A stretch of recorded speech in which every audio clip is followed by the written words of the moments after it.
These players look ready to go. They are locked in, and we are about to get underway with the first match on stream here at the Stuttgart Regional Championships. And we see Talonflame into Corviknight, which is an amazing lead for WITHRD9 right here.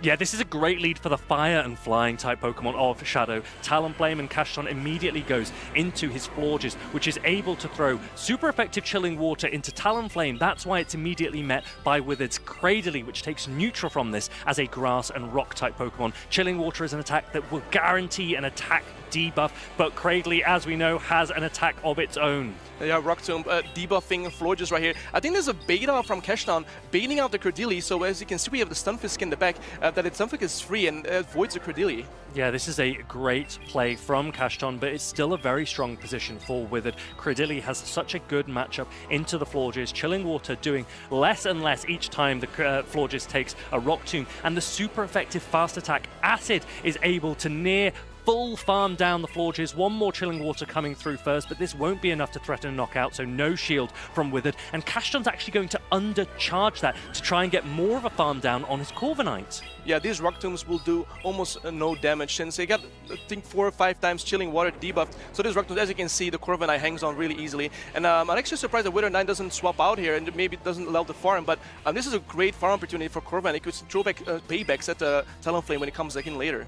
Yeah, it might have been a play to bank this attack on the Cradily and move out, but I think Withered also knows that his Shadow Talonflame has a great matchup into the Corviknight, and he wants to maintain that alignment that he's so nicely set up for himself. He's not able to reach that final Rock Tomb, but you can see that CACHTON is banking all this energy and going straight into this Univern Stunfisk, getting an energy head start against a Wigglytuff. But we know what a 2-shield Wigglytuff can do, and this one has a bow.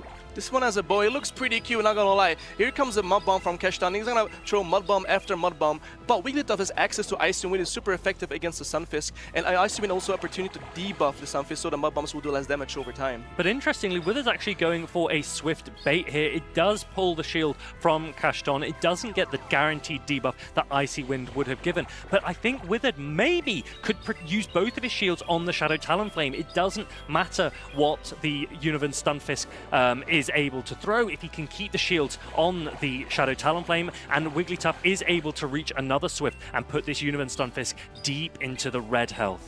Yeah, CACHTON is thinking, what should I do? But also the Shadow Talonflame, it can easily farm down the Stunfisk, so like he's not even bothered to shield the Wiggly here. He's gonna 2-shield the Talonflame, which is his strategy, and there is only a Corviknight in the back, so I think Withered looks pretty fine here. So CACHTON was about to switch into that Corviknight. He's actually going to lose the Univern Stunfisk to that first Incinerate, and now the Shadow Talonflame can throw a Flame Charge. One Flame Charge, this could be enough to knock out, and Withered is showing everyone, I've traveled 12 hours, but game 1 is no problem at all. Shadow Talonflame, Flame Charge lands, CACHTON's Corviknight goes down, and Withered takes game number 1. Not a single shield had been used by WITHRD9.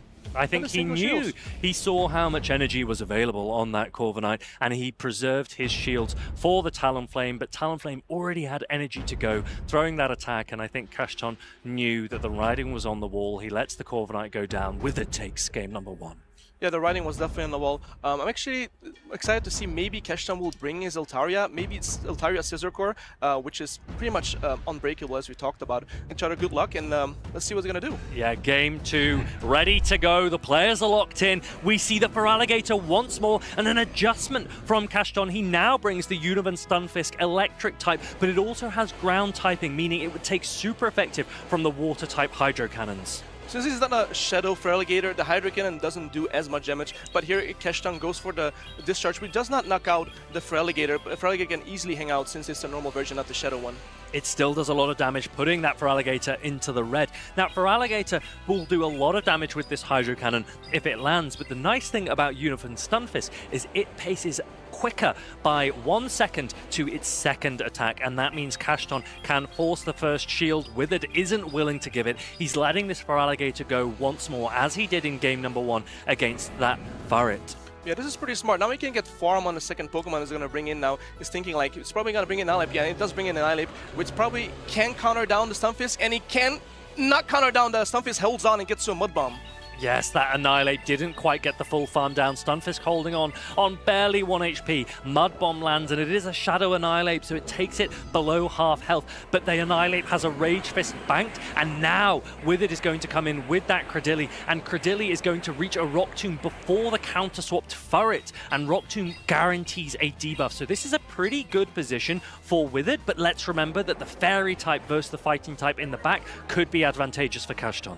Yeah, CACHTON goes for a Trailblaze now, which is neutral damage, boosting up its Sucker Punch damage as well. But the Credilli looks pretty strong here. Getting to the Rock Tomb first is definitely not so fun for CACHTON right here, because these Sucker Punches are not adding up as much, and it gets to another Rock Tomb, and CACHTON puts up his shields. Let's remember that Swift is a normal type attack that is resisted by the rock typing of the Grass Rock Credilli. So Credilli is able to keep bringing down the Furret's attack, and CACHTON forced to Trailblaze to try and get attack parity, but also to try and do meaningful damage against this Credilli. And WITHRD is going to preserve some of the health on his Credilli. Is he going to come back with the Annihilate? No, he's actually just going to throw a Rock Tomb and then start to get acid damage potentially on the Florges that will come in. Let's remember, acid is a poison type attack, super effective against the fairy typing of Florges.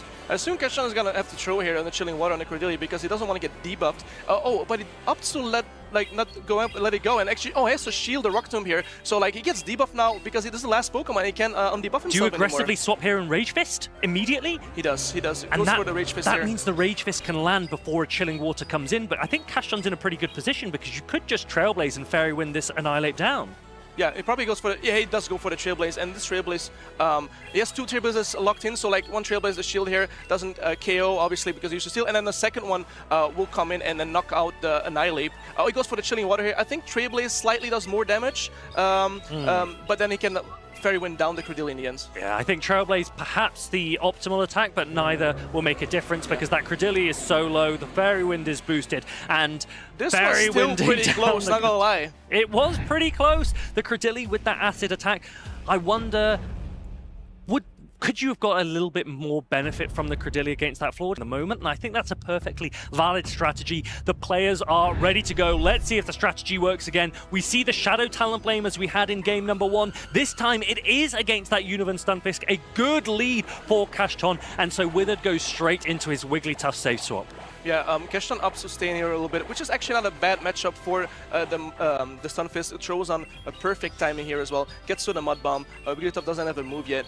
But if you see a perfect lead for him, I think I was really happy to see that Talonflame, but it's most likely going to damage this Wigglytuff just slightly. But will let the Icy Wind get through, and doesn't shield the Icy Wind here. Non-optimal timing from WITHRD, but I think it was actually a really nice play. It prevented CACHTON throwing another attack or throwing a Thundershock and then switching out, so he is able to land that super effective Icy Wind on the Stunfisk, perhaps not shielded by CACHTON because first game WITHRD threw a Swift instead. CACHTON's now come in with the Florges and is going to Chilling Water this Wigglytuff to take slightly less charm damage and slightly less damage from this Swift as well. Oh, but this is a really good Wigglytuff, it seems. Probably it's the bow that does this, but he survives with 1 HP, gets to the Swift still, even though it's debuffed, it still does a little bit of damage, and here comes the Credilli, and it looks like the Credilli is going to get a lot of farm here. Now, I wonder if CACHTON had thrown Trailblaze, which, as you mentioned, does slightly more damage. It could have taken out that Wigglytuff, not taken that Swift damage at all, and then had boosting Chilling Waters to throw into this Credilli. Credilli, instead, is going to be able to fully farm down that Florges and have a super effective Grass Knot available for Ufisk, and so CACHTON is going to come in instead with the Furret to take the Rock Tomb that guarantees an attack debuff. This looks pretty dire for CACHTON, not gonna lie. 2 shields, but the Credilli has so much energy, has a great matchup into the Furret and to the Stunfisk as well. So I don't know what his game plan is. He's definitely protecting the Furret. He needs the Sucker Punch damage to get it as low as possible to put it most likely in Mud Bomb range for later. Furret is going through Trailblaze available to CACHTON. This will boost its attack and it will do more damage than the resisted Swift would against the rock typing of the Credilli. But WITHRD still has so much health and energy available on this Credilli, and he's actually going to keep throwing. He's not going to preserve it for the Univan Stunfisk in the back. He's going to look to knock out this Furret with this Grass Knot. And this is going to be interesting because the Furret holds on and the Univan Stunfisk comes straight in. But WITHRD has 2 shields on that Talonflame, and Univan Stunfisk doesn't have enough health to withstand the Incinerates. Look at that Incinerate damage. even though the Stunfisk has a positive matchup right here, the Incinerate does so much damage that it looks like the writing's on the wall for CACHTON here. WITHRD is playing this Shadow Talonflame to perfection. It has a ton of energy available. There isn't a lot of health on that Burret. Burret is going to land a Swift, but this shouldn't be enough to knock out. WITHRD is hoping, WITHRD is praying, and it looks like Shadow Talonflame is going to hold on. The Incinerate goes through, and WITHRD takes this series 2-1. What a game. WITHRD is so happy. He looks excited. He's very happy to play against his teammate as well at CACHTON. What a dominant showcase of Credilli there. A lot of Credilli gameplay. And it is so difficult to play against players like WITHRD when they are bringing these aggressive picks. You really don't know which one you want to try and account for the most. We saw Shadow Altaria, Shadow Talonflame, Shadow Annihilate, as well as the flexible Feraligatr, which can put out a ton of